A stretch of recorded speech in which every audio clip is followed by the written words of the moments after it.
right, we're being recorded. Okay, so welcome to everyone from KU, and I see some community members in here. That's great. I'm going to share my screen here. Let's see, get this going. So this is Community Conversations, Turning the Page, Anti-Racism Book Club. I'm Christina Bridges. I'm in the Family Medicine and Community Health Department. And this is our last discussion of the book, The New Jim Crow, Mass Incarceration in the Age of Colorblindness. And I just want to thank all of you for continuing to come and join the conversation and go on this journey. So this is a quote that I found in the book that really I feel spoke to the reason why we're having this. So I like to just read this at the beginning. Why we have this book club. And so Michelle Alexander says, "We have not faced our racial history and cannot tell the truth about our racial present." And that really keeps us locked in denial and keeps the structures that perpetuate inequality going and thriving. So, something like this where we come together to educate ourselves is really important to fighting that. And so again, this book club is a place for us to educate ourselves and practice talking about racism and racial disparities. And so after I give a little intro, we'll break into our small groups and have some discussion questions where we can really each have more of a chance to speak and practice talking about this. And as always, I like to just point out that this is a spectrum of learning. There are people in this group who have been learning about this and talking about this for decades, and then others of us for a shorter amount of time, but that there's no end point and we're all continuing on this journey. And so this book really does deal with intense topics. And if anyone feels like they would like to go to a different small group that is just for people of color to talk about healing, Dr. Sparkman Barnes is here and she will add a link to the chat when we break out into small groups. Those of you can choose to go there if you would like to. All right, so before we jump into our last discussion of this book, I just wanted to share our next book in the series.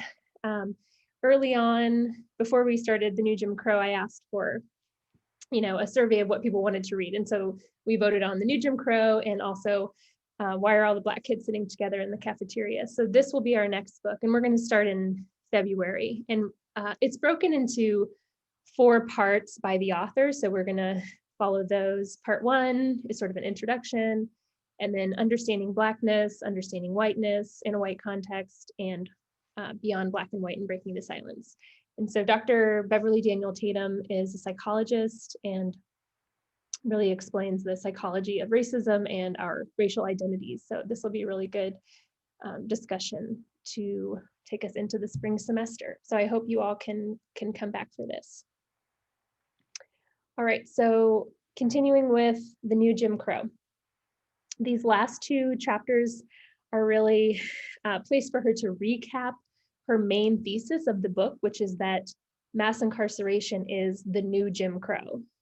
In other words, it is a new racial segregation, a new sort of racial control system.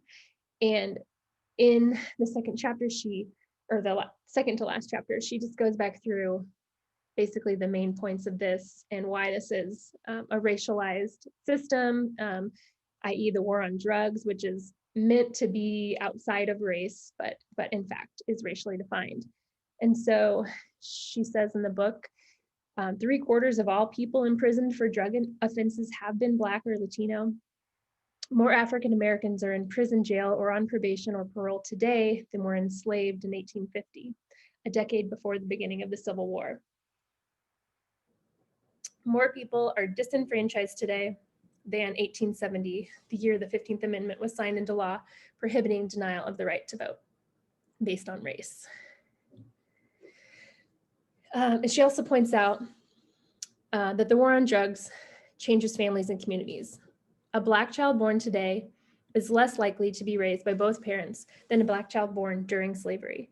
And rather than recognizing this and talking about this as a consequence of incarceration, so physical removal of people from their communities, or the economic and social disenfranchisement that follows incarceration. And not to mention the strain that dealing with the social justice or the criminal justice system has on mental and emotional health. And saying that this is why a Black child born today is less likely to be raised by both parents. This statistic is used as evidence of moral failing and a lack of personal responsibility among Black men and Black families. So she describes the new Jim Crow, how it works. She calls it the roundup, formal control, and then invisible punishment. And these have been described in detail in earlier chapters, but just briefly, the roundup is where police target poor communities of color in drug operations, sweeping large swaths of people into the criminal justice system, despite similar drug use across racial lines, as we've discussed. And that police departments are incentivized to continue getting drug arrests and doing drug operations through grants, specifically for drug enforcement and for drug forfeiture laws, allowing them to keep money and property that has been claimed in these drug operations.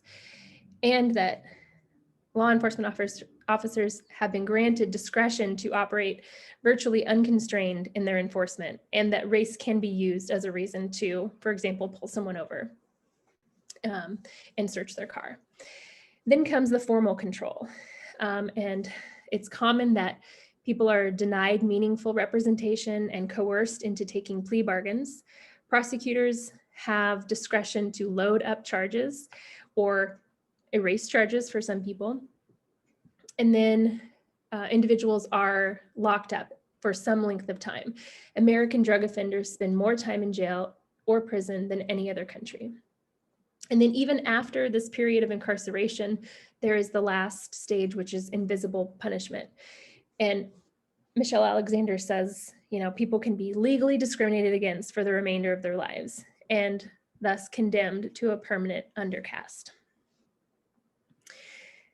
And so she talks about the analogy of the birdcage, and that there's this illusion that it's based on choice. So one could look at Jim Crow and say, well, that was clearly a racially defined system. So people had no choice to participate. But with mass incarceration, well, just don't commit crimes, right? Just don't get in trouble and you're fine. So there's that illusion that it is based in choice or personal responsibility. But Michelle Alexander points out that if you look at all of the pieces of this system, you can see that it is a full cage that completely surrounds and traps people of color.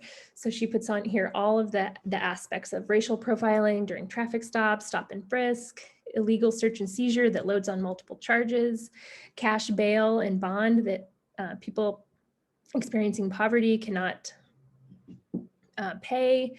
There's inadequate legal defense, minors being prosecuted as adults, the school to prison pipeline, which is horrifying, and we have barely even talked about it during this book. Anyway, lots of things that sort of add up here to completely encage people. And then even when they are out of incarceration, she lists, the permanent discrimination for felony conviction, having to check the felony box and not be eligible for lots of employment, not being eligible for certain housing or benefits, the loss of the right to vote. So all of this that just completely controls people. And you can see the toll that the entire system takes on people, and primarily on Black people. So this is the Urban League of Greater Kansas City put out their 2019 State of Black Kansas City. And I just wanted us to take a look here. They do what's called the Equality Index, and it's basically like a quality of life index sort of compared to their white counterparts, Black individuals in the Kansas City region in each of these aspects. So economics, health, education, social justice, and civic engagement. And you can see there are several factors that go into making these this index, but you can see that, economics, 60% of white counterparts through health, less than 75%. Education, 76%. Social justice is the lowest at 54%. Several things, well, and then I should not, we all need to look at this civic engagement, which is astounding to say that, you know, it's not a matter of not advocating for themselves and not voting and not being active, you know, to try to change the system. So you can see that Black individuals are overrepresented in civic engagement. But altogether, there is a 72% equality index compared to white people in the Kansas City region.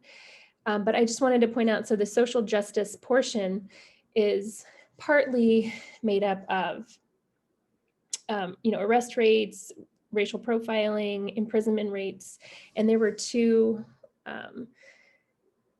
things that I pulled out here, and that is Black people in KC are 91% more likely to be stopped while driving than white people. This is recent, you know, data in this 2019 study. And that white people actually have a higher rate of contraband hit when stopped. So that means when they are stopped, they are more likely to have drugs or other illegal things in their possession. She points out in the book that one of the most damaging aspects of each system of racialized control is what she calls the symbolic production of race. So the meaning of race in America has been transformed through each phase of racialized control. Slavery defined Blackness as subhuman and fundamentally subservient to whiteness. Jim Crow defined Blackness as inferior, second-class citizenry, and mass incarceration defined Blackness as being criminal and deserving of being cast aside. And each of these erodes the perceived humanity of anyone who is not white.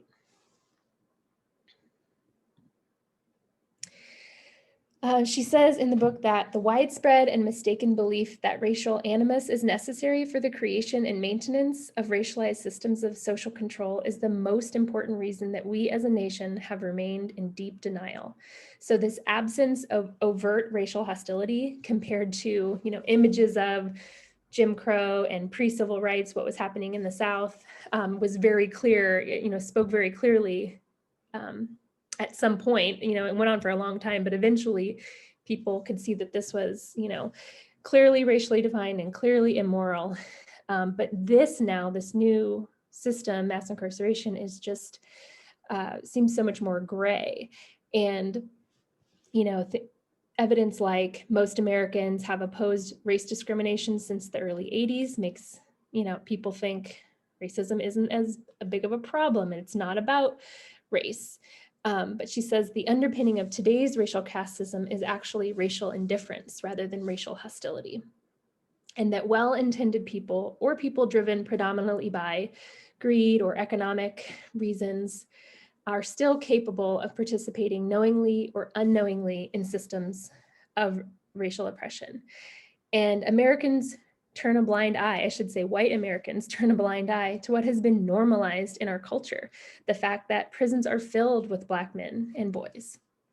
You know, one of the cruel ironies is that the system of mass incarceration and the war on drugs has really acted to just normalize and instill these racial stereotypes even more in these younger generations. So someone like me, who's born right in the middle of the war on drugs in the early 80s, or right at the beginning of the war on drugs, I should say, has just grown up with this. So I have always seen, you know, the news and who's being arrested, and I've always seen images of prison, you know, the population in prison. And so as I'm growing up seeing that, it's making it more normalized, right? And more like this just seems like the natural order of things, which it is not. All right, so the last chapter she talks about, you know, fixing the system. What can we do? And in her belief, she says the current system cannot be tweaked or improved in small ways, and that it would need a major overhaul or complete dismantling. And one of those reasons is the sheer size of the prison economy. So this is millions of jobs in predominantly rural white communities who rely on these correctional facilities for employment, and major corporations that make lots and lots of money through these prison systems. One example, you know, of rural communities real close to home is Leavenworth, Kansas, where thousands are employed by prisons. She says that we need to take a hard look at society's denial of the dangers of colorblindness and acknowledge the structures that keep the racial caste system in place. That we need to recognize the justifications of mass incarceration as a way to control crime are false, and that the system actually creates crime. And finally, when we recognize each other's humanity, we understand the core need for equal human rights. So I also wanted to point out from the Urban League of Greater KC 2019 State of Black Kansas City that they have some focus areas of things that can be done. They feel to improve the situation. And that would be, first is accountability for racial profiling in law enforcement, and also bail reform. So the accountability for racial profiling, I think it was in 2000, the Missouri legislature started this, passed SB 1053, which made it necessary for law enforcement agencies to record the race and other demographics of everyone who's stopped, and that each year they have to put out their annual vehicle stops reports. But if there shows, clear patterns of racial profiling within this report, there's no sanctions or anything to be done, basically, to hold any law enforcement agency accountable. And so the Urban League says that the Missouri legislature should amend SB 1053 and allow the governor to withhold funds from law enforcement agencies that show patterns of racial profiling. So this is an area that people could get interested in, ask questions about, find out what's happening, talk to politicians. Another area is bail reform. And this would be to address the poverty penalty of cash bail and the discrimination against Black people who are treated more severely by judges who set bail.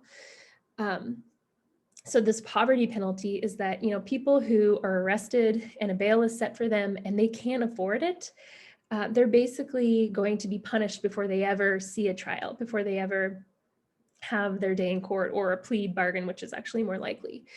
And so, they may be stuck in jail for weeks waiting for this trial. And in the meantime, they might lose their job, they might lose their housing, they might lose their children. So this is a very serious penalty before ever being convicted of a crime. And so the Urban League says that the Legal Aid Society, the ACLU, Missouri and Kansas Bar Association should all work together with local and state policymakers to implement reform in this area. So that's another area that any of us could become involved in if we wanted to. Okay, so we're going to go on to our small groups, and our peer facilitators all have some discussion questions for us. When we come back together at the end for the last 10 minutes, just be thinking about anything, that you all talked about in your group that might be good to share with everyone else. Okay, so Alexa will break us out. Student in our population health and sociology, and she really shared some great insight about being in the U.S. system as an international. So I don't know, Aki, if you're still there and you'd like to share a little bit, but also just some correlations to Japan and how she feels like it's good that at least we're talking about the race at this time. And she did say, I'm not familiar with American history. And I said, well, neither am I either, Aki, so don't feel bad, which is the point of this, is to better understand our own history.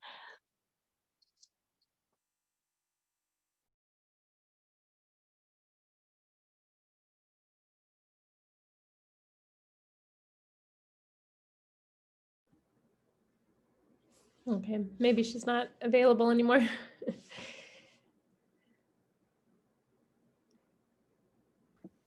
This is Trang. I wanted to share something that kind of resonated. Oh, I see Aki now. But I think just having that information out there and learning about it, and then sometimes it gets overwhelming because you don't recognize and you don't realize, wow, this whole thing has been going on and I've been oblivious to it. So it does get overwhelming sometimes. And I just keep tell myself, well, to just take it in a little bit at a time and, digest it and then take a little bit more. So sometimes just all of a sudden, boom, here it is. It's out there. It's been out there. You didn't know about it. Now you know about it. So then what can you do about it? So that was what I got from the book.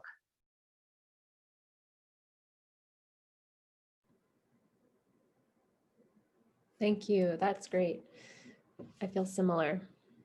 Aki, did you want to add?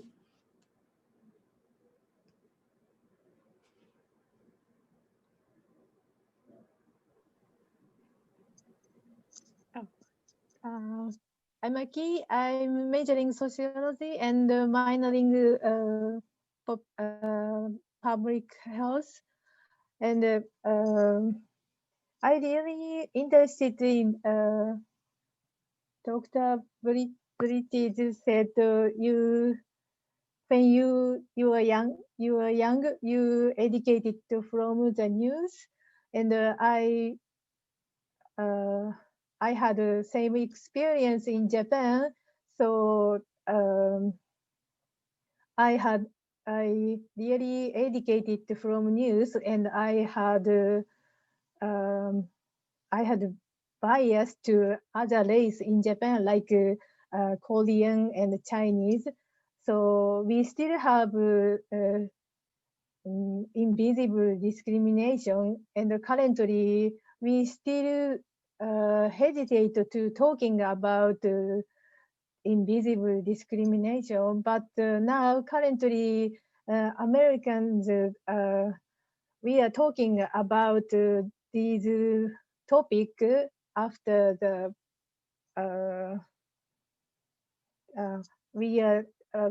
currently we are talking about Black Lives Matter, and I really agree with these talking about this topic.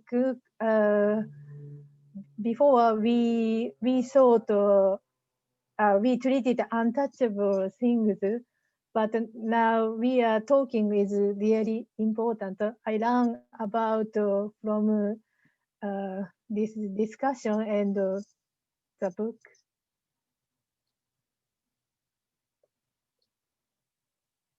Aki, do I understand that with the Black Lives Matter movement that this also will impact Japan as far as being able to talk about race? Is that right? Yes, yes. That's really encouraging. Yes. Still, African Black people live in Japan, and they also have discrimination from Japanese and other race, and they really feel this discrimination. But the wave reached Japan, and we recently talking about the Black Lives Matter and speak up the black people. So it's good to know for us.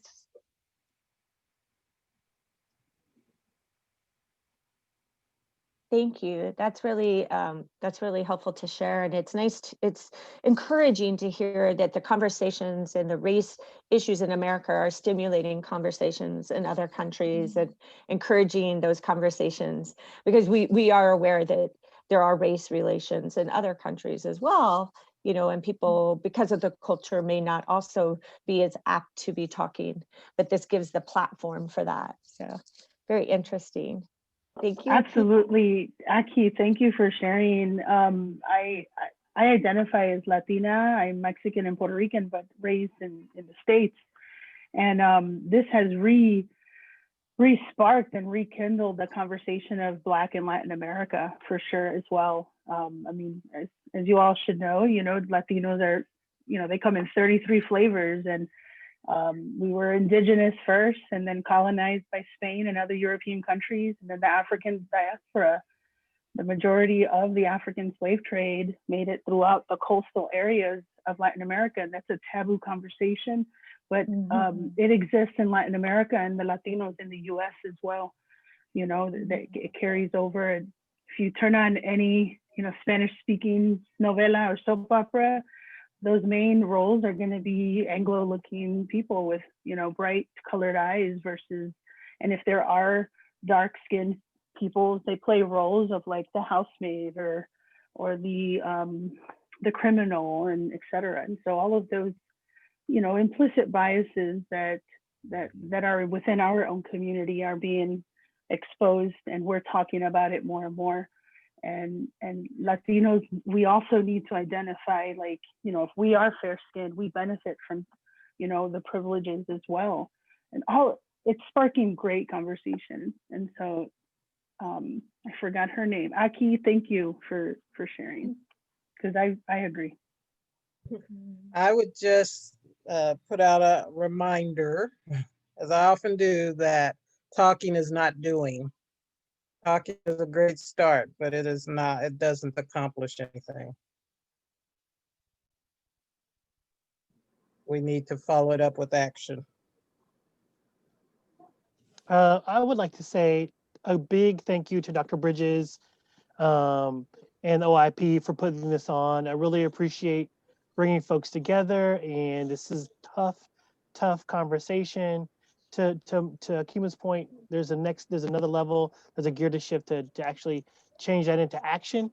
And two things I wanted to point out before we go. One is our partnership with Uzazi Village. We're partnering with them to do a wish list. So I put the wish list link into the chat.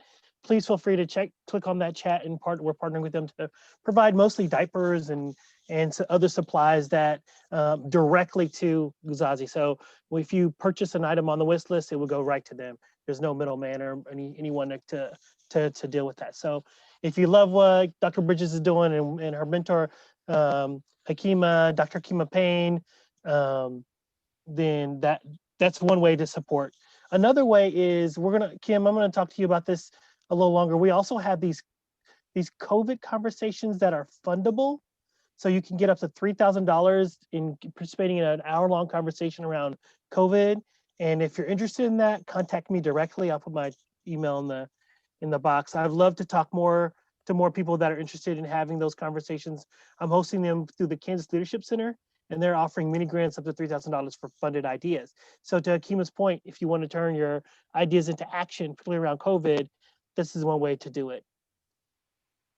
Great. I really appreciate that. And I did just want to hook on to what Delia was saying. We have a documentary series that Dr. Tamara Falikov is facilitating for us. And it's a documentary that looks at, help me out, the name of it, Alexa, but it's Black in Brazil was our last one last week. And go ahead. It's called Black in Latin America. And the first one was about Haiti and the Dominican Republic. And then the second one focused on Brazil. And we'll have 2 more in the spring. So watch for those on our announcements that go out. I do appreciate what Hakima says. And I know she probably, she gets to hear a lot of talk. For some of us, this is new. You know, talking for some of us is like a bit of the first step that we can progress faster. So with any ideas on action, if you would share that with us, we can certainly share that out to the group, share it out through our listserv, and also put it on our Padlet that Christine Hernandez is helping with. So thank you for that idea, Todd, for purchasing things. This is a great time to reach out and look for, like for myself, I don't buy Christmas presents for my children. So having some place where I can put my Christmas efforts is really nice. So thank you for the link. All right, thanks everyone. We're 3 minutes after, so we'll say happy holidays and see you again in February for our next book. Thank you, Dr. Bridges. Awesome job. Thank you, guys. Bye-bye. Thank you,